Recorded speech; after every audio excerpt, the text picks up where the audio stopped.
If you grow up on television, there is a chance the public never lets you leave. The face they met first becomes the face they keep, even after the person behind it has changed, aged, struggled, and learned what life feels like when the lights are off. Erin Moran lived inside that kind of memory for most of her life. To millions of viewers, she stayed Joanie Cunningham from Happy Days, bright, familiar, funny, and forever young in reruns. Erin herself moved far beyond that image. The industry did not move with her. She had been a working child actor before most people knew her name. She became famous young, spent 11 years inside one of the biggest sitcoms on television, and stepped out of that world while she was still in her early 20s. After that came smaller roles, thinner opportunities, years when her old fame remained visible while her career no longer had the same support behind it. She spoke openly about the emotional cost of that shift. She also fought for money she believed she was owed when her image kept earning for a company that had stopped building anything new around her. By the time she died in 2017, many people still recognized her face. Fewer understood the full shape of the life she had lived after the applause faded. What stayed behind in public memory was simple. The truth was harder, quieter, and much more human. Erin Moran was born in Burbank, California on October 18, 1960, and grew up in North Hollywood, close to the studios and casting offices that fed a growing television industry. She entered that world early. The Television Academy notes that she began working at age 5, starting with a commercial for First Federal Bank. That early credit shifts the way her story is understood. She was not a child who wandered into one lucky role. By the time America met her as Joanie Cunningham, she already knew what a set looked like, how camera work felt, and what adults expected from a child who could perform on cue. Her early work came fast. She appeared on Daktari. She appeared on The Don Rickles Show. The Television Academy also lists credits from her childhood in shows such as Death Valley Days, My Three Sons, and Gunsmoke. These are small lines in a career summary, but they point to a larger truth. She was building a professional routine before most children her age had even settled into elementary school. She was learning marks, timing, and repetition. She was learning how to stay useful in a business that values usefulness first. That kind of beginning can look glamorous from the outside. In practice, it often means a child adapts quickly to grown-up expectations. Erin did. California had legal protections for child performers by then. The Coogan Law required part of a minor's qualifying earnings to be set aside in trust so the child could access that money later. It addressed one obvious danger. It could not protect a child actor from the less visible cost of being shaped by an industry that rarely plans for who that child will be once the role ends. It also could not protect her from the professional trap of being taught to work before being taught how to separate work from identity. Sets become normal. Direction becomes normal. Pleasing adults becomes normal. Erin learned how to function in that system brilliantly. The harder part came later, when the system no longer had a fixed place for her, and she still had to build a life around the habits it had shaped. Those limits would become clearer later. At this stage, she was already a young professional with a strong start, steady work, and the kind of screen experience many adult actors spend years trying to build. Then came the role that would define her life. Happy Days arrived in 1974 with a built-in emotional advantage. It was set in a polished version of the 1950s, full of diners, family dinners, sock hops, and manageable problems. American viewers were living through a much messier decade. The show offered comfort, order, and a past that felt cleaner than the present. Audiences responded immediately. Erin Moran was cast as Joanie Cunningham, the younger sister of Richie Cunningham, played by Ron Howard. Around them was a cast that became deeply familiar to viewers.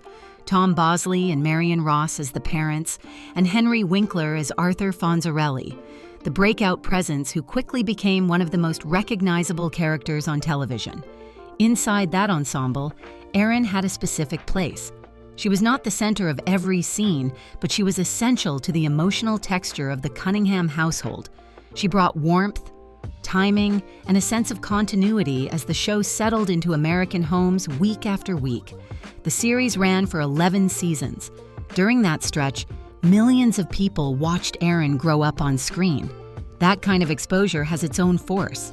Viewers do not simply remember the character. They begin to feel that they know the actor attached to the character, even when they know almost nothing about the real person. Joanie became familiar in a way few roles ever do. Erin inherited that familiarity, and with it came the kind of recognition that can be flattering at first and restrictive later. The popularity of the show also gave her something more practical. Routine. Same set, same people, same job. For a young performer who had been working since childhood, that can become the closest thing to a second home. She felt deep affection for the people she worked with. In a 2009 interview, she said the Happy Days cast was her family. That was not a polished line for promotion. It reflected how central that set had been in her life. She had spent years growing up there. The rhythm of production, the people around her, and the structure of the show had given her a daily world that was stable in ways fame alone never is. That stability had limits. A sitcom can create the feeling of safety. It cannot freeze real life. The more the audience attached Erin to Joanie, the more likely it became that they would keep seeing the role long after she needed to be seen as something else. The trouble did not begin after Happy Days ended. Some of it began while the show was still on the air. In a 1983 interview, Erin Moran spoke bluntly about the pressure she was facing as she got older. "They suddenly wanted me to lose weight and become this sexy thing," she said. She was still on an active series when she said it. She was also still very young. That one line says a great deal about the way child stardom often shifts once the child is no longer read as a child. The industry that once wanted innocence starts looking for a different kind of sale. The demand created a split she had to live with in plain sight. On screen, Joanie Cunningham still belonged to the warm, safe world of a family sitcom. Off-screen, Erin was being pushed toward a more adult image by people with real authority over her work. A teenager was being told to alter her body and presentation, while the character tied to her public identity remained fixed in a softer, more innocent register. She had to carry both versions at once. There is no need to overstate what that does to a young performer. The strain is already there in the facts. Viewers saw someone growing up. Executives and producers saw a product that needed adjustment.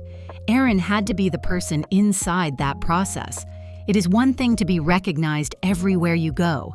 It is another to be recognized while other people are still trying to redesign the version of you they think will sell best next. That kind of pressure can stay hidden because the audience only sees the finished image. A sitcom can make adolescence look smooth, funny, even charming. Real adolescence is rarely any of those things, and hers was taking place under unusually bright lights. Long before people began telling her story as a cautionary tale, she was already living inside contradictions the public could not see. As the years went on, the contradiction grew sharper. The audience still met her through a familiar weekly role. The business around that role was already trying to decide what her next marketable form might be. The line she spoke in 1983 still lands because it cuts through all the softer language that usually surrounds show business pressure. It was direct. It was unvarnished. It was the voice of someone who already understood the terms being placed on her. In 1982, Happy Days expanded its world with a spin-off built around two younger characters the audience already knew. Joanie Loves Chachi paired Erin Moran with Scott Baio and moved them into a new show of their own. On paper, the logic was clear. The characters were familiar, the franchise was successful, and the network had reason to believe viewers would follow them. The show did not last. It ran for 17 episodes. Its short run carried more weight than a single cancellation. On Happy Days, Erin had the cover of a larger ensemble and a format audiences already trusted. In the spin-off, she stood closer to the center. When it failed to catch on, the disappointment landed much closer too. After the spin-off ended, she returned to Happy Days for its final season. Then the original show ended too, in 1984. Erin Moran was 22 years old when the central machine of her fame shut down. That is young in any profession. In acting, it can still feel like the start of a career. For Erin, it was the end of the role that had shaped her public identity and the end of the working environment that had anchored her life for more than a decade. The Boston Globe later summed up the transition with painful clarity. She was only 22 when Happy Days ended, and she never held another leading role. That does not mean she stopped acting. It means the level of opportunity changed. The path that might have led to a broader adult career never opened in the way many former child stars hope it will. That shift can look abrupt in hindsight. Living through it is different. A long-running show gives an actor routine, co-workers, rhythm, purpose, and a sense that next week already exists. When it ends, all of that can vanish at once. Erin did not walk away from a single role. She lost a whole structure. The years after Happy Days were not empty. That part of Erin Moran's life is easy to flatten because the headlines stayed attached to the show that made her famous. The actual record shows continued work, though it came in a different form. The Television Academy lists later credits across several decades, including The Waltons, The Love Boat, Murder, She Wrote, Diagnosis, Murder, and The Bold and the Beautiful. These were recognizable television jobs on established shows. They show that she remained employable, stayed active, and kept finding places in the medium that had made her known. She also appeared in films, including Dickie Roberts, former child star, a 2003 comedy whose title alone carried a blunt kind of irony for someone with Erin's history. Still, there is a difference between working and regaining momentum. Guest roles keep an actor in motion. They do not always rebuild a career. They do not erase the way casting offices tend to freeze child actors inside the one identity that first made them famous. Erin continued to be associated with Joanie Cunningham even as she aged further and moved through entirely different stages of life. That recognition kept her visible. It did not guarantee renewal. She also spoke openly about how the end of the franchise affected her.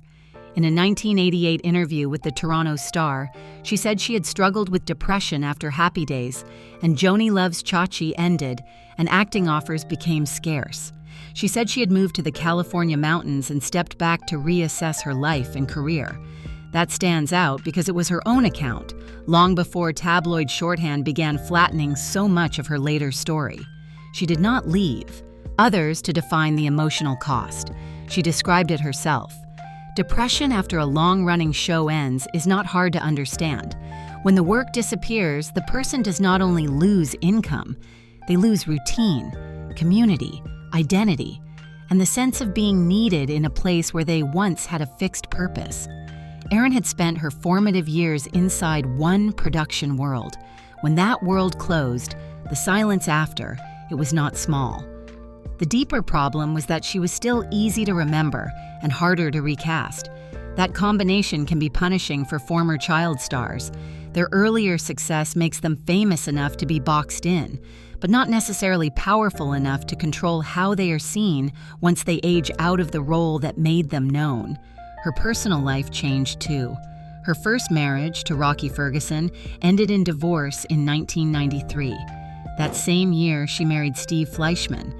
The second marriage lasted until her death. The public mostly saw those years in fragments, but the private pattern was much simpler. Work when work came, keep moving, keep living, and try to build a life outside the one television had made. By the 2000s and early 2000s, Erin Moran occupied a familiar place in American celebrity culture. Still known, still identifiable, still connected in the public mind to a role from long ago, but no longer surrounded by the kind of professional support that had once helped turn that recognition into a clear career path. She appeared on reality television, including Celebrity Fit Club, and later appeared in a program tied again to Scott Baio. One more reminder that the public kept circling back to the same chapter of her life. That cycle could be frustrating, but it also revealed something true about how nostalgia works. The face remains valuable. The person attached to that face may not be treated as newly valuable at all. Networks, merchandise divisions, and audiences can all keep drawing from a familiar image long after the working. Life behind that image has become uncertain. That conflict became visible in court. In 2011, Erin Moran joined fellow Happy Days cast members in a lawsuit against CBS over merchandising revenue. The case centered on the use of the cast's names and likenesses on licensed products. The plaintiffs argued that they had not been properly paid under the terms of their contracts when those images continued to generate money. Some of the larger fraud claims were later dismissed, but the core contract dispute survived. In 2012, the case settled. The Wrap reported that the settlement paid the cast members about $60,000 to $65,000 each and included future merchandising royalties in line with the contracts. The amount was smaller than the original claim, but the result still carried weight. Erin had taken part in a legal challenge built on a simple argument. If her image was still being used to make money, the company using it had obligations it could not ignore. That point reaches beyond the courtroom. Happy Days had become part of the culture. The faces from the show still carried commercial value. The lawsuit forced that reality into plain view. Nostalgia carried financial value, and Erin's participation in the case showed that she understood exactly where memory and money were meeting. It pushes back against the laziest version of her later life. She was doing more than drifting in the shadow of old fame. She saw that the contract issue had real stakes, joined the case, stayed with it, and reached a settlement. It remains one of the clearest examples from her adult years of asserting control in a world that had long treated her as a fixed memory. By then, she was also living far from the California studio system where her career had started. When she died, the Television Academy identified her place of death as New Salisbury in Harrison County, Indiana. The physical distance says something on its own. The center of her life had moved. The public image had not. In the last months of Erin Moran's life, almost none of the public knew how sick she was. That privacy was deliberate. After her death, details from a letter written by her husband, Steve Fleischman, made clear how fast the illness had moved. The early sign was bleeding that led them to a more serious medical examination. The diagnosis was throat cancer, specifically squamous cell carcinoma. Treatment followed, but the disease advanced aggressively. Fleischman described how quickly basic functions became difficult. By the middle of February, he wrote, Erin could no longer speak, eat, or drink normally. A feeding tube had been placed. He was caring for her closely at home. She told very few people. For most of her life, recognition had followed her whether she wanted it or not, and the final stretch went the opposite way. She kept the most serious part of her reality inside a very small circle. There was no public announcement, no attempt to recast her image through illness, and no effort to draw sympathy from strangers. She guarded her privacy because she understood how careless public attention could be. There is something especially sad in that silence. For decades, strangers felt they knew her because they had watched her on television. When her life reached its most fragile point, almost none of those strangers knew what was happening. She withdrew from the old public script completely. The woman once known everywhere for a single role chose, at the end, to keep the most intimate facts beyond public reach. On April 22, 2017, emergency responders were called to her home after a report of an unresponsive woman. She was 56. The official findings that followed were important because they replaced speculation with documented fact. Authorities in Harrison County said an autopsy showed that she had likely died from complications of stage 4 cancer. They also said no illegal narcotics were found at the residence. Later reporting from Wave 3 confirmed the final toxicology findings and the same conclusion: complications of stage 4 cancer. That correction mattered. In the first hours after a celebrity death, rumor often moves faster than truth. Erin Moran's death became one more example of that reflex. The official record closed the door on it. She had been gravely ill. The illness had progressed quickly. It had taken her life. Fleischman's account of her final hours was painfully simple. He said she died in her sleep while he sat beside her, holding her hand. After a life spent under public recognition for a role the world never forgot, her final moment remained private, shared only between the two of them. A role like Joanie Cunningham does not disappear. It keeps airing. It keeps getting rediscovered. It keeps looking young. That is part of what made Erin Moran's adulthood so difficult to read from the outside. The character remained fixed. Erin did not. She had to live in real time while a simpler version of her stayed, preserved in popular memory. The public often turns that situation into an easy rise and fall story. Erin's life does not fit neatly inside one. She worked from childhood. She built a durable early career. She became part of a television institution. She kept acting after the peak had passed. She spoke openly about depression when her opportunities narrowed. She joined a lawsuit when her image was still being used to make money without the payment she believed the contracts required. Those are not the actions of someone erased. They are the actions of someone trying, over and over, to keep some control over a life that had been claimed too early by fame. Her story also says something broader about the entertainment business. The system knows how to make a child familiar. It knows how to profit from nostalgia for decades after a show ends. It is much less reliable when the child becomes an adult and the public still expects the same face, the same energy, the same role. The Coogan. Law could protect some of Erin's earnings when she was young. No law could create an easy second act for her. No contract could guarantee that the people who loved Joanie would make room for the harder, less tidy realities of Erin. What makes her story linger is how ordinary some of the later realities were compared with the scale of the early fame. There was no clean reinvention, no triumphant comeback, no permanent disappearance either. There were working years, quiet years, public reminders of an old role, and private effort that did not always leave visible marks. That shape is easier to miss because it does not fit the dramatic arcs people prefer. It asks for closer attention. It asks people to accept that a life can be significant without following the neat curve of rise, collapse, and redemption that celebrity culture so often demands. Her record holds together best when read as a human life, not a headline built from a handful of moments. That is where much of the sadness lives. Not in one scandal, not in a single dramatic collapse. In the long middle years where recognition remained, but certainty did not. In the way she kept being tied to the best-known part of her life while having to survive as a person outside it. In the fact that she continued to work, speak honestly, and assert herself even when the wider culture preferred a simpler label. She deserved better than the lazy version of her story. She deserved the dignity of precision.